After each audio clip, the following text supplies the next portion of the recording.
merefleksi diri, mengingat kembali ke Allah, diajak untuk mengaku bahwa selama ini mungkin belum fokus ke Allah.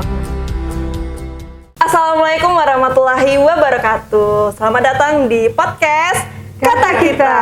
Nah, kali ini udah hadir bersama kita ya narasumber kita, yaitu dari Ibu Nur Rusliyah. Ya, biar akrab nih kita bagusnya manggil apa nih? Bunda, kakak, teteh, atau apa aku bagus manggil Bun? Boleh Bunda. Bunda, ya. Oke. Nah, teman-teman, mungkin kali ini teman-teman baru ngelihat aku ya, sahabat kita. Mungkin aku ini adalah host magang ya. Mungkin sebelumnya aku perkenalan diri juga, karena baru pertama kali juga nih Bun, gantiin Bang Ferry. Ya. Host magangnya, aku Tiwi Irda Muslimah. Mungkin kali ini aku ditemani oleh Bunda Nulis ya. Mungkin Bun, boleh Bun dikenalkan dulu dirinya. Mungkin teman-teman sahabat kita ini belum kenal atau pengen tahu lebih dekat nih tentang Bunda. Boleh silakan Bun. Siap. Terima kasih. Tiwi ya saya panggilnya ya. Tiwi, Oke. Assalamualaikum warahmatullahi wabarakatuh, sahabat kita. Apa kabarnya? Insya Allah sehat semua ya. Oke, tadi diminta memperkenalkan diri. Saya Nur Rusliyah, boleh dipanggil Bunda Nur. Kalau di kampus sehari-hari sebagai dosen di IAIN Kerinci, saya mengajar di jurusan Tadris Matematika. Sehari-hari di sana. Akan tetapi ada komunitas yang aktivitas saya selanjutnya lainnya adalah di PPA, Pola Pertolongan ya, Allah. Oh, berarti PPA ini Pola Pertolongan Allah ya Bun ya? Betul. Soalnya sempat searching juga ya Bun ya. Ternyata di Google ada keluar dua. PPA itu biasanya itu perlindungan perempuan dan anak. Kemudian ada Pola Pertolongan Allah. Iya. Mungkin bagi Tiwi sendiri ya Bun ya, itu juga suatu hal yang baru kali ya Bun ya. Apakah mungkin itu baru atau emang sebenarnya memang udah ada nih Bun? Oh iya. Jadi Pola Pertolongan Allah itu di pusat Jakarta, pusatnya itu dari 2016 Tiwi. Iya Bun. Berdirinya. Jadi sudah 9 tahun ya. Karena baru ulang tahunnya tiap November kita ada bulan November berarti ya. Bulan November ada international gathering-nya. Kenapa pakai ada international gathering? Karena PPA ini adalah komunitas yang sudah ada di 3 negara. 3 negara ya Bun? Berarti udah internasional ya Bun ya? Yaitu di Indonesia, di Singapura, dan di Malaysia. Ya, dan di Indonesia ini sudah ratusan kota. Salah satunya alhamdulillah ada di kota kita tercinta ini, kota Sungai Penuh. Iya. PPA itu sebenarnya seperti organisasi kah atau semacam kayak institut? Soalnya kayak di searching aja ya Bun ya, kayak ada PPA institut. Berarti itu ada memang kayak suatu pembelajaran gitu ya Bun, atau kayak belajar seperti biasa kita memang ada kelasnya gitu Bun? Betul. Jadi awalnya PPA ini adalah sebuah lembaga pengembangan sumber daya manusia berbasis spiritual. Ya, jadi kita ada lembaga training, awalnya ya lembaga training, di mana di situ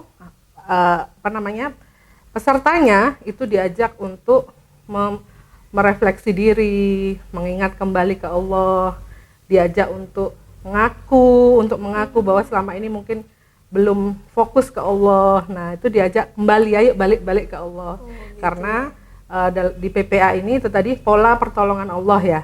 Jadi Allah itu akan menolong hambanya gitu ya dengan pola-pola yang sudah ada. Polanya ada di mana? Ada di yang sudah terjadi di para nabi kita. Polanya ada di Al-Quran, dan itu memang dibangkitkan lagi agar hidup kita ini balance gitu. Tidak hanya tentang dunia ya, tidak hanya sibuk gitu ya, tapi kita juga harus punya keseimbangan agar tetap bisa bahagia, agar tetap bisa produktif, agar bisa jadi manusia itu seutuhnya gitu. Ada tenang, membahagiakan, memberi peran, bisa berbagi. Habluminallahnya oke, habluminannasnya oke juga gitu. Itu jadi gitu awalnya adalah lembaga training. Makanya kenapa PPA Institute. Tapi setelah puluhan ribuan ini kelas, akhirnya nih banyak alumninya nih. Akhirnya jadilah sebuah komunitas. Akhirnya komunitas PPA. Dengan jargonnya ada banyak kami jargonnya. Salah satunya jadi just focus on Allah gitu. Berarti just fokus on Allah. on Allah Iya, gitu ya. gitu. Jadi kita diajak untuk boleh beraktivitas apapun, profesi apapun, tapi jangan lupa fokusnya ada di Allah Di gitu. Allah, gitu. Agar semuanya jadi ibadah, agar semuanya jadi berpahala. Berpahala gitu, ya Gitu. Bun. Oke Bun, kira-kira kalau untuk PPA ini sendiri kayak pola pertolongan Allah itu sama dengan ESQ berarti ya Bun? Iya, hampir mirip. Hampir mirip berarti ya Bun ya. Kira-kira nih Bun, tadi kan Bunda juga jelasin nih bahwasanya juga ini udah internasional, juga salah satunya dari Indonesia, kotanya di Sungai Penuh. Betul. Nah, untuk di kota Sungai Penuh sendiri ini Bundanya langsung foundernya atau gimana nih Bun? Oke. Kalau foundernya kita di Jakarta tadi, Di Jakarta tadi ya, pusatnya, Bun, ya? tapi kita namanya punya cabang. Namanya PPA LC, PPA Learning Center Kota Sungai Penuh. Jadi Kota Sungai Penuh. di tiap kota yang ada dilaksanakan training ini punya namanya suatu organisasi. PPA LC ini kebetulan saya pakai name tag-nya. Jadi itu PPA LC ini sebuah organisasi. Jadi ada ketuanya, ada sekretaris, bendahara, ada ini juga ya, Bun, divisi-divisi. strukturalnya juga ya, Bun? Betul, di setiap kota ada strukturalnya. Jadi kalau dibilang nggak tahu saya di ISK apakah ada begitu ya, tapi kami komunitas di PPA itu alumninya kami apa ya, gandeng terus, kami terus ya, Bun, ya? kami bersamai. Bahkan istilahnya ada grup alumni, ada pertemuan alumni, Tetap ada aktif berarti iya, ya, Bun? iya, jadi bukan berarti alumni selesai, kita sudah ya gitu, Berarti tidak. berkelanjutan gitu ya, Bun? Kami menyebutnya keluarga besar Keluarga PPA. besar PPA. Jadi Masya Allah kami ikat ukhuwah gitu ya, ikat persaudaraan itu tidak berhenti hanya di kelas, tapi berkelanjutan, bahkan kita punya gerakan sosialnya loh. Gerakan sosial, Bun? Iya. Kira-kira apa tuh, Bun? Iya. Gerakan sosialnya ini kita ada di sebuah yayasan. Jadi Yayasan Abul Yatama Indonesia. Oh, berarti bentuk yayasan ya, Betul, Bun ya? betul, bentuk yayasan. Nah, Abdul Yatama Indonesia ini bergerak di bidang sosial tadi. Yang sudah kita laksanakan di Kota Sungai Penuh adalah salah satunya kemarin baru kita laksanakan Yatim Fest Ramadan. Tim Fest Ramadan. Betul, Yatim Fest Ramadan. Jadi kita undang anak yatim, kemarin tuh diundang 129 anak ya, yatim Bun, ya? di Kota Sungai Penuh.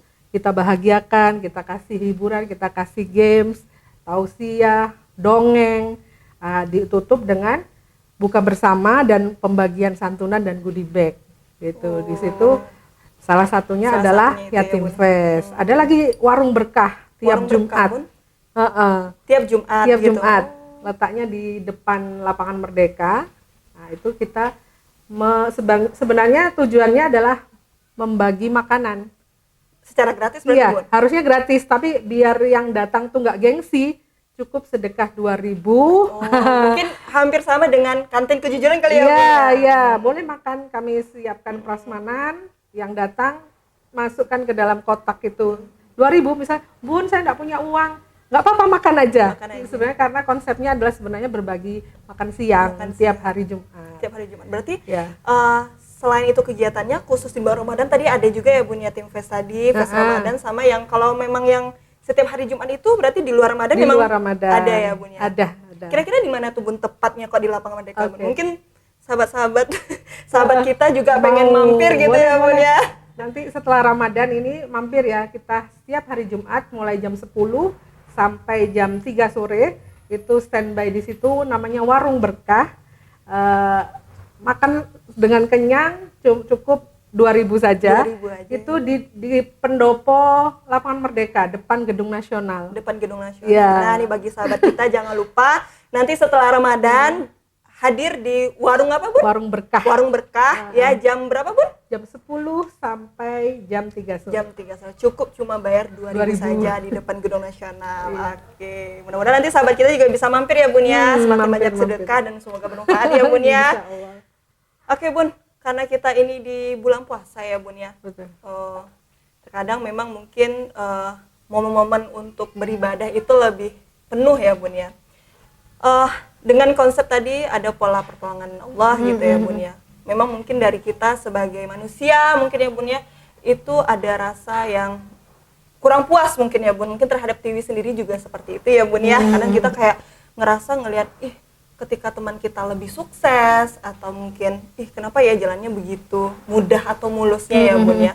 Kadang ada rasa tidak percaya diri, mungkin kenapa ya, mungkin Allah kurang ini kali ya sama kita ya, atau kurang dapat nikmat kita kali ya. Itu gimana ya Bun, cara kita supaya kita tuh tahu tuh bahwasannya sebenarnya Allah itu pasti akan berikan yang terbaik nih untuk hamba-hambanya gitu kan ya Bun ya.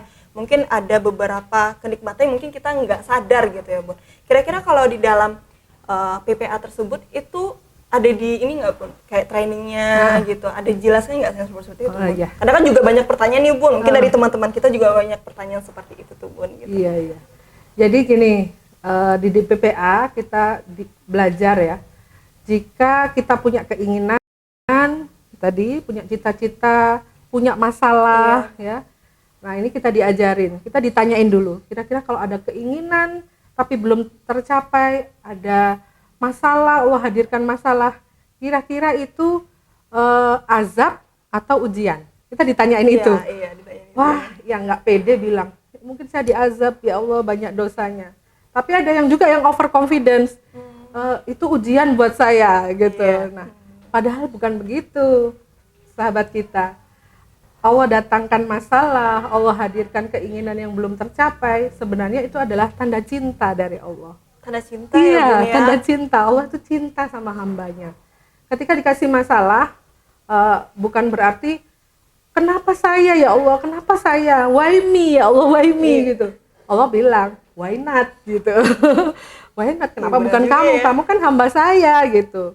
Nah sebenarnya ketika masalah itu hadir, justru itu Allah sayang loh sama kita. Kenapa bisa begitu? Ya mungkin Tiwi bertanya-tanya. Iya mungkin kenapa ya, kok masalah kok tanda cinta gitu. Karena mungkin ketika masalah itu belum ada, kita lalai dengan Allah. Kita nggak bersyukur, kita jaga jarak, menjauh dari Allah. Karena nggak ada masalah, it's okay, semua lurus-lurus aja tadi Tiwi, nggak ada masalah apapun. Jadinya apa? Kita nggak bersyukur, kita nggak peka bahwa Allah selalu kasih nikmat untuk kita. Akhirnya Allah ini maha pencemburu, karena merasa ditinggalin hambanya. Oh iya, baik hambaku, kayaknya kamu perlu masalah deh, agar kamu balik ke aku, agar kamu nangis ke aku. Ada sebuah contoh yang bagus nih, analogi yang bagus. Seorang ibu sama anaknya. Ibunya ini bilang, nak, ayo mandi, sudah sore. Oh, anaknya nggak peduli, tetap main tanah, lari-larian, berkeringat, badannya kotor. Ibunya bilang lagi, ayo nak mandi, sudah sore, harus bersih sebelum sore ini. Ya, tapi anak ini tidak menghiraukan, sibuk, makin nggak karu-karuan. Kira-kira ibunya kayak gimana nih, si ibu ini ke anak ini Tiwi? Biasanya kalau marah pasti marah, dan akhirnya anaknya ditarik ke kamar mandi, dicuci, digosok sampai anaknya jerit, ya kan, nangis. Kira-kira ibu ini sayang nggak sama anaknya? Justru sayang. Iya, karena dia sangat sayang pada anaknya. Mungkin ketika badannya dibersihkan tadi terasa sakit, ya, dia nangis, tapi ini untuk kebaikanmu nak. Begitu juga Allah. Ketika kita nggak peduli dengan panggilannya, dengan ayo ibadah, diseru, dikasih azan, diberikan azan, dia nggak aware, perintah-perintahnya abai, akhirnya Allah panggil dengan paksa.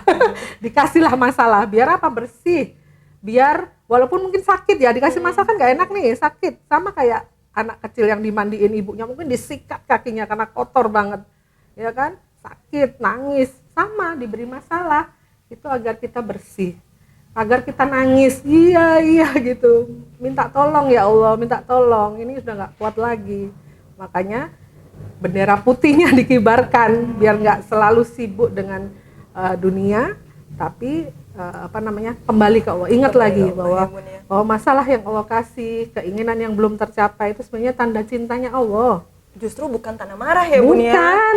Bisa balik lagi yuk gitu ya. Iya, sama kayak ibu tadi. Mungkin marah itu hanya bukan sifat manusianya marah, tapi dibalik kemarahannya itu adalah cinta ke anaknya, sayang ke anaknya. Jangan sampai kamu sakit nak, jangan sampai kotor nak, jangan sampai gatal-gatal nak, dan seterusnya. Disitulah sebenarnya kita itu perlu diingatkan. Kadang nggak ngerti ya, kenapa sih Allah itu kasih saya masalah terus tadi, why me ya Allah, sementara teman saya oke-oke saja, lancar, sukses, kok saya begini. Padahal nggak apa-apa, itu Allah cinta Cinta ya itu Bun, ya. Allah sayang ke kita. Allah minta kita nangis tersungkur biar ayo balik lagi hambaku, ingat lagi ke aku, minta tolong ke aku.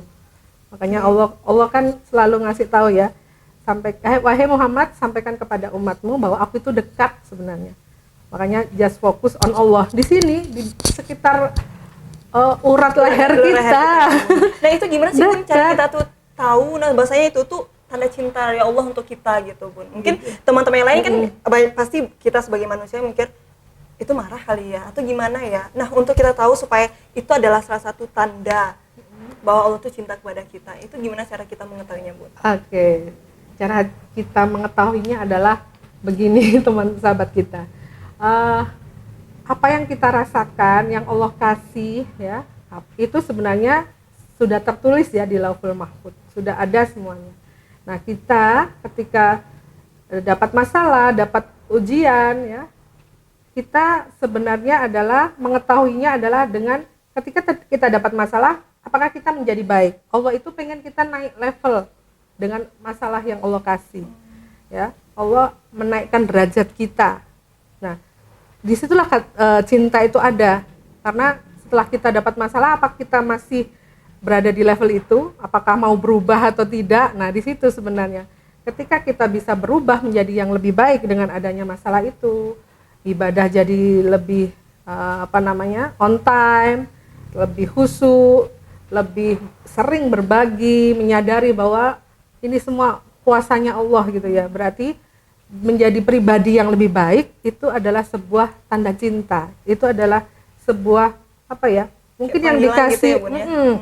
Dikasihnya nggak enak, tapi kita responnya ambil hikmahnya, Ya, ambil hikmahnya. kami menamakannya dengan mengambil pesan cintanya. Mengambil pesan Iya, cintanya. pesan cinta Wah, dari luar Allah itu biasa. apa gitu.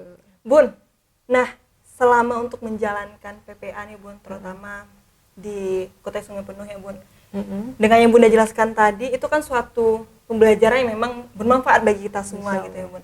Gimana cara Bunda agar tetap eksis dan konsisten ya Bun dalam menjalani sebagai trainer mungkin ya Bun ya di PPA. Sebagai apa Bun? Kalau saya sih di divisi trainingnya. Trainingnya. Divisi Ya. training. Mungkin menjalani ini gimana sih cara Bunda konsisten gitu? Masya Allah. Kami menyebutnya ini adalah kendaraan dakwah. Kendaraan dakwah ya, Bun. Sebuah kendaraan, sebuah perahu, bisa dianalogikan begitu. Nah, tentu namanya kendaraan jangan sendirian dong, harus rame-rame. Harus rame-rame ya, Bun, ya, biar kita seimbang ya, Bun, ya. berjamaah. Di situ kekuatannya. Biar kita sama-sama, itu tadi keluarga besar PPA sudah dalam satu visi, sudah dalam satu frekuensi. Kita sudah frekuensinya sudah ke Allah gitu ya.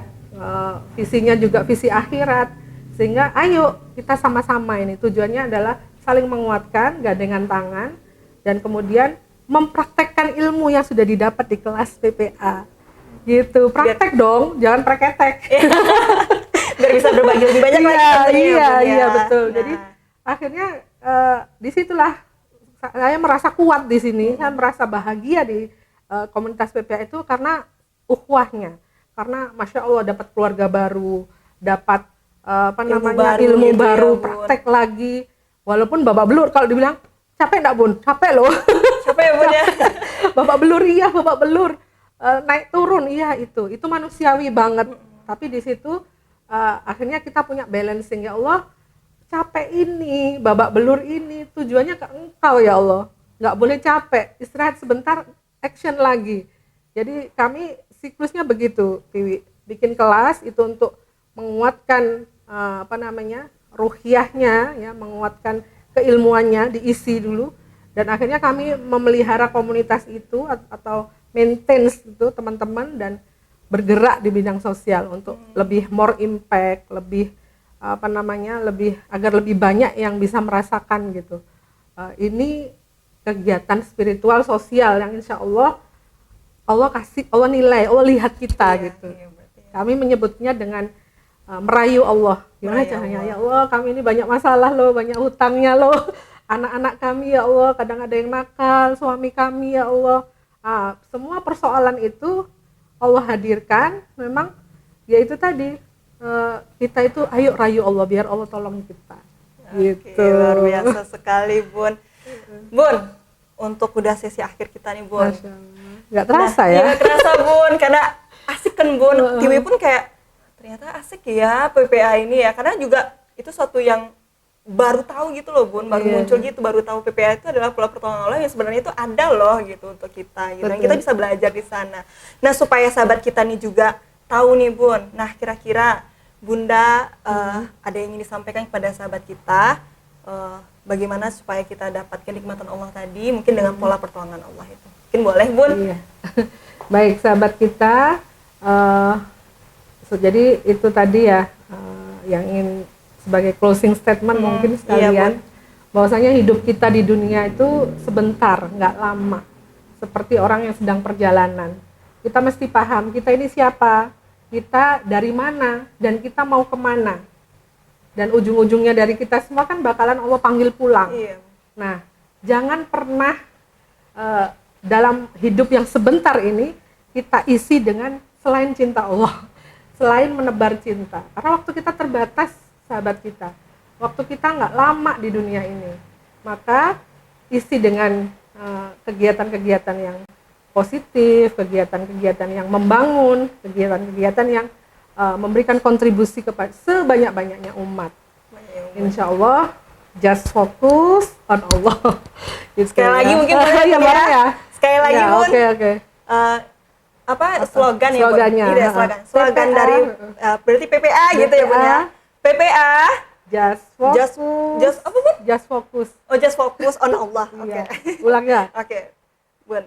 PPA just focus on Allah. Nah, Masya Allah teman-teman, itu tadi kita udah sharing sama Bunda Nur ya. Bagi teman-teman mungkin yang ingin lebih tahu atau ingin bergabung mungkin nanti di PPA ya Bun ya. Nanti bisa hubungi Bunda Nur, atau mungkin lokasinya di mana Bun juga kasih boleh informasi. Jadi buat teman-teman sahabat kita nih yang ada di rumah yang lagi nonton, itu nanti bisa datang ke tempat Bunda atau nanti akan menghubungi Bunda. Mungkin boleh Bun? Siap. Kami punya posko, base camp, kalau disebut sekretariat belum, karena masih rumah salah satu ketua YAI, ada di deretan Bank Mandiri, Jalan Bank Baru Mandiri ya. Bun ya. Jalan Baru ya Jalan Bun Baru, sebelah penjahit roda massa, rumah Bunda Iren. Dan atau mungkin bisa WA saya 0812 7133 2995. Oke sahabat kita, itu tadi udah sharing kita bersama Bunda Nur. Bunda, terima kasih banyak untuk waktunya Bunda. Semoga yang kita lakukan ini adalah suatu hal yang baik ya Bun ya. Mudah bermanfaat juga bagi teman-teman yang lain. Nah buat sahabat kita, jangan lupa tetap on ya. Jangan lupa komen, share, dan subscribe tentunya di podcast Kata Kita. Pokoknya tunggu kehadiran kita di podcast selanjutnya. Saya Tiwi, mohon pamit undur diri. Saya Nuruslia juga pamit. Sampai jumpa di podcast Kata Kita.